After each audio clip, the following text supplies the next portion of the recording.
Hi guys, a very good evening and welcome to Africa and Beyond Television Network. This evening, we need to take a look on something very important and very critical, the story about Sakunda, the corruption which has happened between these people linked to Emerson Dambudzo Mnangagwa. And this has caused Zimbabwe to lose millions and millions and millions of dollars. And this has enriched a lot of people, and they've gained the capacity to own almost every strategic asset in the nation Zimbabwe through corrupt activities. So in this episode, we are going to take a look on the Faruka pipeline. It's very important for us to take a look on the Faruka pipeline because it will give us insight on what is really happening and what is really transpiring on that side. What happened is that there is a pipeline which comes from Mozambique to Zimbabwe to Noik, which carries oil or fuel for the nation of Zimbabwe. Remember, we have a fuel depot at Noik which can sustain Zimbabwe for a quite huge period of time, supplying Zimbabwe without any shortage. And that is something which is very important, which means fuel companies can take their fuel from Noik in Mavuku and distribute it across Zimbabwe at a lower cost than using trucks from Beira from South Africa through any other ports. So we need to take a look onto this thing, which has made a lot of people, some comrades, very, very rich. And, during the same period, we need to respond to Rutendo Matinyarare, who says you hate Kuda for his genius. So we need to expose what has been happening all along so that it will show you how these things can happen. Remember, he says, deep in your hearts, you know that Kuda Tagwirei made these billions from consistency, selling fuel since 2002, growing the business until his company Sakunda was selling 120 liters of fuel every month for the past 13 years, while charging Glencore, Tagwirei, and others a fee to use his pipeline from Beira to Harare.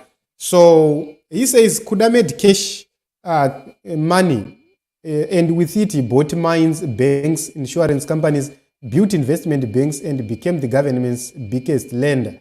A man making bag like this doesn't need to steal. The fact is, you are jealous because he made his money simply, just like genius, whom you hated too, for making money from selling gas. You wish you were Kuda, you and try Tagwirei. Okay, this is what he says. And you need to take a look onto this whole issue of traffic gura, so that of this oil pipeline, which is very important. So before we do that, let us respond to what Kudzai says. This is one of his comrades. They were working together, Vachiraka Shavese, recently, but because they belong to different factions. And he says, which banks and insurance companies, though? That would be public knowledge. He isn't into that currently. So this is something very important there. Today, if possible, we might talk about the insurance scam happening in the nation of Zimbabwe as well as the banking scam happening in the nation of Zimbabwe. But let us focus on the Faruka pipeline. Let us focus much on the Faruka pipeline because it is going to give us insight and expose how corruption has been happening. So we need to use his own words, what he says here, Rutendo Matinyarare himself, what he says on his own. So this is a very important question right here. It says, how did a national asset, the pipeline, becomes his? How did he come to sell 120 million liters? How were ZMDC mines sold to Kuda? All these transactions were corrupt, no public tender. Why ignore facts? Are you being paid to look the other way? Very important questions raised here by Gonye. And what we need to understand is that the issue which was being done by Kuda is the pipeline will run fuel from Mozambique to Zimbabwe. from Faruka to Harare. And the issue right here is this is the cheapest way of bringing fuel from Beira. From Beira to Harare, it comes through a pipeline. What it means is you are reducing logistical challenges to move from Harare to Beira with a truck. You are reducing logistical challenges in terms of time taken to travel. Number two, you are reducing the cost of fuel itself. And number three, you are making it viable for fuel to be sold right here in Zimbabwe at a cheaper price. So what is going to happen is that cheaper fuel, it means we are going to have cheaper commodities as well, or because the cost of production is equally lower. So it's cheaper to transport fuel through a pipeline than to transport it using trucks. So what they did is Kuda then came. They created a situation where they said the government was incapacitated to continue take care of the pipeline itself. So when they said that the government was no longer able and capacitated to do so, this is the issue which is explained by Rutendo Matinyarare, which is a lie. He says, Sakunda was leasing and maintaining the pipeline after the government was unable to maintain and utilize it to the fullest capacity, leading to the government making payment of full fees for a pipeline only being used to 30% capacity. This is money that the government did not have to lose in the depth of sanctions. Sooner or later, without someone to maintain the pipeline, it was going to be defunct like Faruka, and that would be a significant loss to the nation. Let us talk about this issue. The issue is that there are companies right here in Zimbabwe which are dealing with fuel.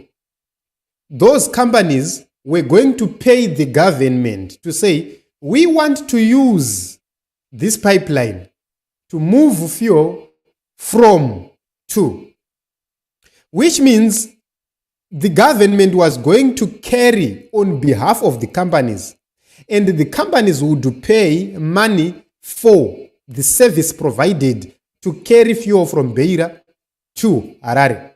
So this was going to be an issue of agreement to say, if you carry 5,000 liters or 1,000 liters of fuel from Beira to Harare, you are going to pay so much. If you carry 10,000, 100,000, 200,000, 1 million liters, you pay. So you are paying according to the agreement you have made to say per liter, you are paying so much from Beira to Harare. Once you have reached that agreement, the company will simply pay for its fuel wherever it is coming from. Maybe they have 1 million liters which are coming, which has been paid. That fuel is simply channeled into the pipeline. It comes directly to Harare, to the Noik depot there. It is stored there. Then the company trucks, then they collect fuel from, once the payment is made and once the fuel is now delivered in the pipeline, the trucks will simply go to Noik and they will fill in the same liters which have been released into the pipeline, which means that was going to benefit the country Zimbabwe, not any individuals. But these people, they realized that this was going to make them have so much money. They leased this thing to Kuda. Once they leased this thing to Kuda, Kuda started to make money which was supposed to be made by the government. This is simple. Fuel, guys, yakafanana ngati nechingwa. You are living in a community where people are consuming bread on a daily basis. You are simply distributing. Hauna chimwe chawaita ipapo. Hauna an additional thing. Maintaining the pipeline, the same way Kudakwashe Tagwirei was maintaining or is maintaining the pipeline, is the same way the government was simply going to do. Because vanhu vanga vachingoda fuel. Nyika iruda fuel. Mari yacho iri kutenga fuel haizi yako iwewe hurumende. imari yema-companies ari kuda kudistributa fuel achishandisa that pipeline. But they took this pipeline and they placed it in the hands of a private individual. And that individual started to make money instead of the government. This is the problem which we have in Zimbabwe. Instead of the government making money through mines, they sold those mines to Kuda Tagwirei. You already have the mines, which are supposed to be operational, but you have chosen to privatize these mines such that you benefit kuseri. Because kuba muri mukati zviru kunetsai, kuti murambe muchiba muri mukati, you want it to be more legal, which means they sold these mines. So what happened is, Kuda Tagwirei was given this pipeline. He was not a billionaire. He was given this pipeline. He could run this pipeline, make money, then use the same money to buy my mines a Urumende again. You see the trick. Then after that, they bought Vanasi BZ again. This is the trick. And at the end of the day, the people are the ones who are suffering. So we need to understand these things and agree that whatever which is happening in Zimbabwe is lootocracy. These people are looting without even shame. These people are looting without thinking twice. They will sit down, find a way, strategize, and they start to loot just like that. And there are no consequences whatsoever attached to their actions and to their shenanigans. So if you take a look onto this issue vividly, you can actually see that these people, they will continue to talk about sanctions. Which sanctions are you talking about when this issue is about looting directly, the issue of looting, which has nothing to do with sanctions?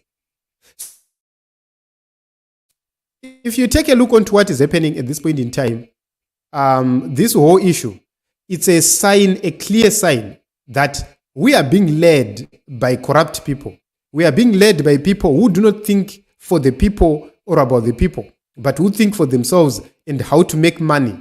So it's about how do I make money every day. It's about how do I make more money. This is the thing. This is what is happening in Zimbabwe. So at this point in time, you'll be told all stories, Kuda, this Kuda, that is a billionaire. How did he become a billionaire? This is the issue we're talking about. The government was supposed to run and service the pipeline and distribute fuel on behalf of the companies. But they decided to lend or to lease it to somebody else so that he cleans everything for them, make money. This is their own thing. And this one is just a front who is being put there.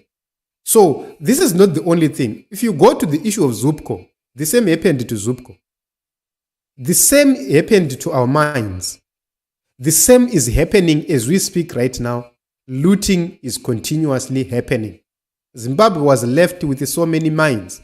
But how many do we have so far?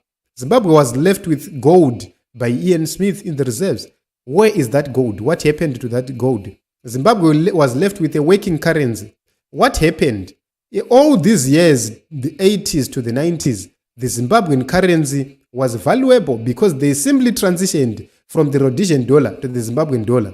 The value was maintained, and with time, depreciation was happening, but we still had a valuable dollar up until these guys started bastardizing everything and destroying everything. It's a fact. These people are on record admitting to corruption and looting. In 1996, there is a video of Emerson Mnangagwa admitting to looting and corruption which is happening. They went to DRC. What record did they leave there?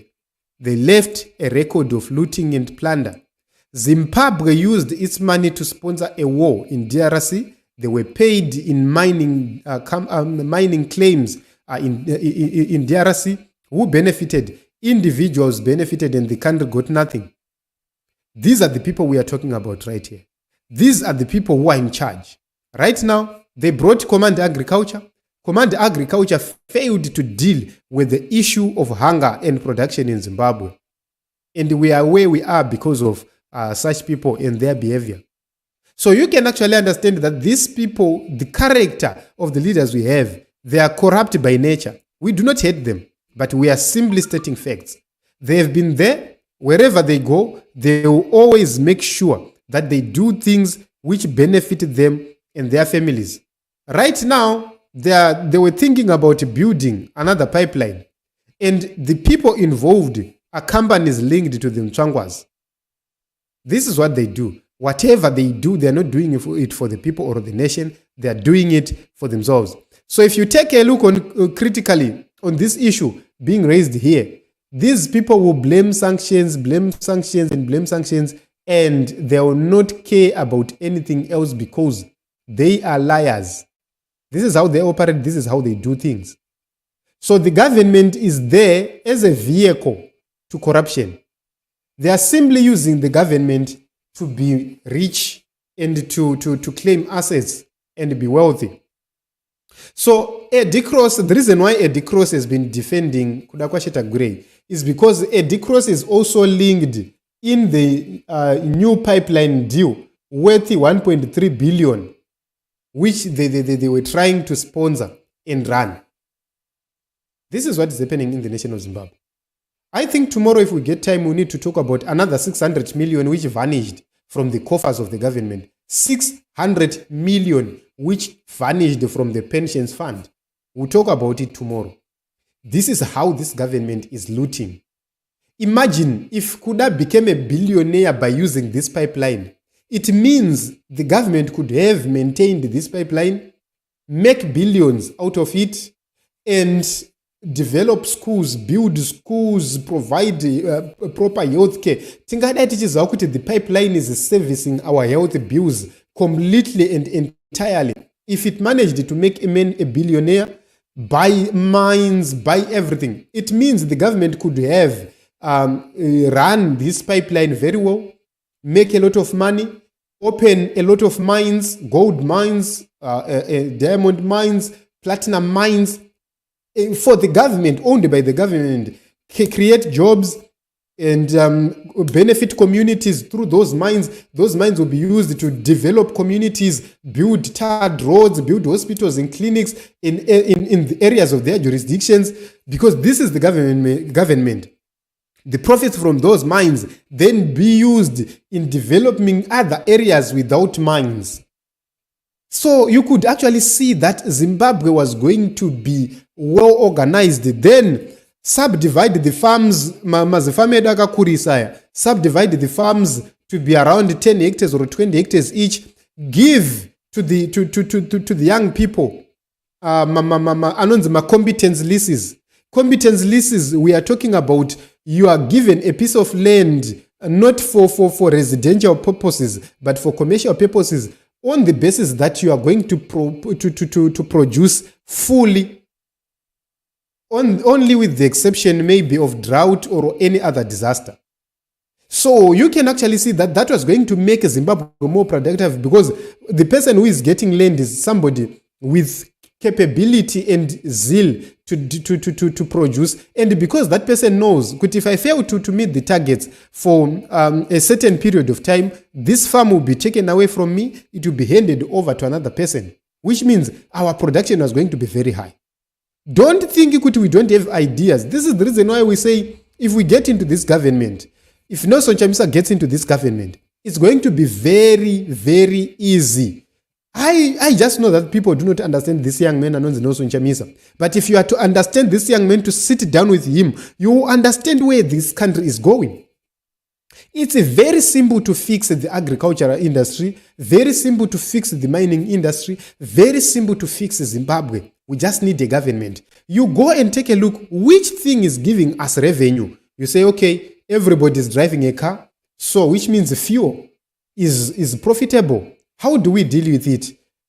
Make it viable, that this pipeline which we have gives people fuel. And simply because companies need to make a profit, if you put a small discount, they will use the pipeline. Very simple logic will tell you that. Once you have put a discount there, they will rush there because they want to make that 2 cents is important to them. So you would understand that this was going to make the government viable. And if Nelson Chamisa gets into power today, it will be viable and it will be very interesting to see things happening and things moving swiftly. Which means mining companies, agriculture, kurukubuda, 100%. We have so many ideas and so many potential people. Which means you have the agricultural sector. You minimize the funding effect of the agricultural sector by reducing the sizes of farms so that a lot of people will be able to run those small pieces of land. You see, it's an idea. You empower your people by making them able to run small pieces of land, but they will benefit and the country will benefit too, which means you have reduced the import bill and you have expanded the export bill. You deal the same with the minerals. Because you are running your own mines, you have enough reserves to back your currency, which means you now have a fully backed currency, real money. Which means the sanctions will not have any effects because you have real money in your banks. Then your banks are capacitated, you are able to lend money to other young people who want to trade in other industries because we can't all do farming. Which means we have other young people who want to do research, who want to do scientific things, technology. They will venture into those areas because the banks are now capable to lend them money. You see, this was going to be very, very, very simple and very easy. Imagine we already had government-owned banks, which means it was going to be very, very, very viable. The agricultural bank, now AFC, you can actually see that these banks are going to be very instrumental and very viable to make our country great again.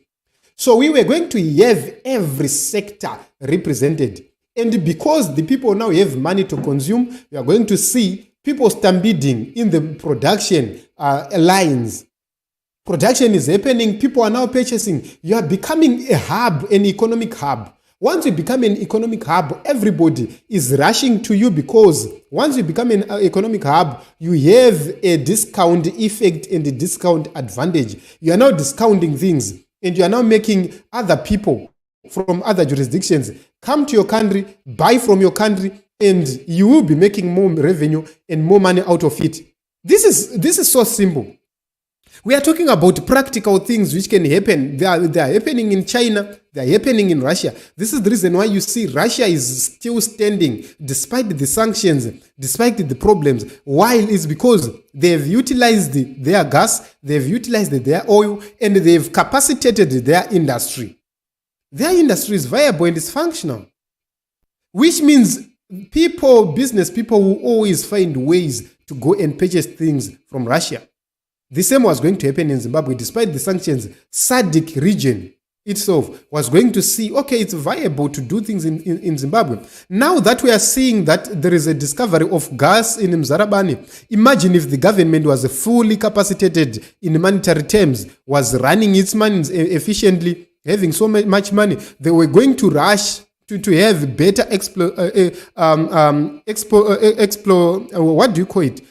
exploration activities. And those things were going to bring more stability. Just imagine, guys, where we're supposed to go as a country. Where we're supposed to go as a country. You know that Zimbabwe could have even entered a deal or a contract with countries like Angola. I want to tell you this. Right here in Africa, we are not refining petrol and diesel. Maybe save for Nigeria, which has started recently with Aliko Dangote. Imagine if Zimbabwe had built an oil refinery which was going to refine petrol and diesel here in Zimbabwe. Then you import oil which is being sold raw from Angola and other countries which are close. You just take oil from those countries, you bring it to Zimbabwe, you refine it and you resell. The whole region was going to rely on Zimbabwe, on that fuel, on that petrol and that diesel. This is an end product. As a country, you are using an advantage to make money, which means the relations between Russia, China, and all these countries are useless if you are not utilizing those relations to bring technology to your own country. We were supposed to be boasting to say, okay, because of Russia, we now have an oil refinery plant across Africa. We are the only country, and we are now supplying petrol and diesel to other countries. Imagine, guys, the whole of Africa, we now have a petrol and diesel refinery which is of Aliko Dangote recently, it doesn't have months. Imagine if the government had done so a long time ago. Zimbabwe could be in a position in which every country in the SADC region is buying petrol from Zimbabwe. Every country in the region is buying diesel from Zimbabwe. And Zimbabwe was going to amass billions and billions and billions of dollars. We are talking of practical examples which we have seen this government being told a very long time ago. We have told this government and these people a very long time ago about these initiatives, but they ignored us because they don't care. We told them about these issues, but they do not care. So what do we need to do as a country is to understand that we are being led by people who are clueless, people who do not know what is happening. Right now, fuel is very expensive. It was going to be an advantage for our countries because you are taking raw material which is cheaper, make the product, make billions out of it. So these people, they are willing to make individuals billions than to make the whole people of Zimbabwe benefit from the billions. And we have facilitators like Rutendo supporting this nonsense each and every day because they want to drive nice GD6s.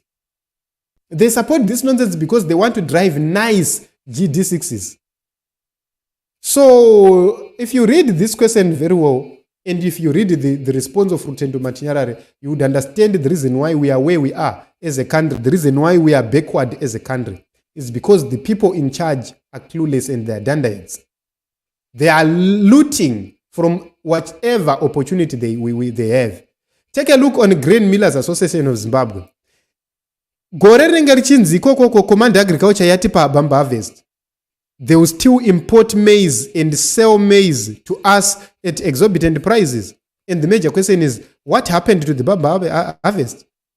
So this is it in Zimbabwe. We continue to have these late night conversations so as to expose corruption in the nation of Zimbabwe, and we will do it. So I believe that we need to make 11 p.m. our time to come and expose these grand corruption activities. So book your seat 11 p.m. on daily basis. We'll come here, we sit down, we speak about corrupt activities and corrupt scandals, corruption scandals happening in the nation of Zimbabwe without fear or favor. So such that we self-correct and we deal with the problems we are facing as a nation. In Zimbabwe, it will not take time for Nelson Chamisa to fix the economy, because what we need is political will, which is going to support the ideas which we already have. I have been saying, if Nelson Chamisa becomes the president, we will be able as a country to resuscitate CSC in 6 months to capacity, full capacity. I'm talking about practical things, about things which can happen. Which this government, a proposal which we gave to this government, and they refused it because they want to continue making money out of some dubious activities. They don't want CSC to run. They don't want. These people simply don't want CSC to run at all. So we can talk about this fuel sector, we can talk about the mining sector, we can talk about the agricultural sector, and to talk about the beef industry, the chicken industry, whatever we can talk about. Zimbabwe is behind because of these people. So it is what it is in Zimbabwe. We'll continue to talk, we'll continue to profess solutions and make sure that we liberate Zimbabwe. We are also going to embark on sessions where we are going to talk about the vision of Advocate Nelson Chamisa. We are going to talk about how Nelson Chamisa is going to transform Zimbabwe to become the Switzerland of Africa. And we are going to do it right here on Africa and Beyond Television Network. We'll unpack everything, unpack the vision, and so that the people of Zimbabwe understand the reason why we are saying it's only Chamisa who is going to liberate this country from these crocodiles and these hyenas who are eating and looting. It's already 30 minutes. Let us end this program here. Thank you very much, everybody, for coming. Thank you very much, everybody, for the support you've been offering to us. We are mid-year, and because of you, we are still standing and going. So thank you very much, and thank you very much for the encouragements. Sometimes, you get tired, you get exhausted, and the body complains. But we need to continue to fight in this struggle up until change comes. And with you, I know that we'll be able to do that. Thank you very much for coming.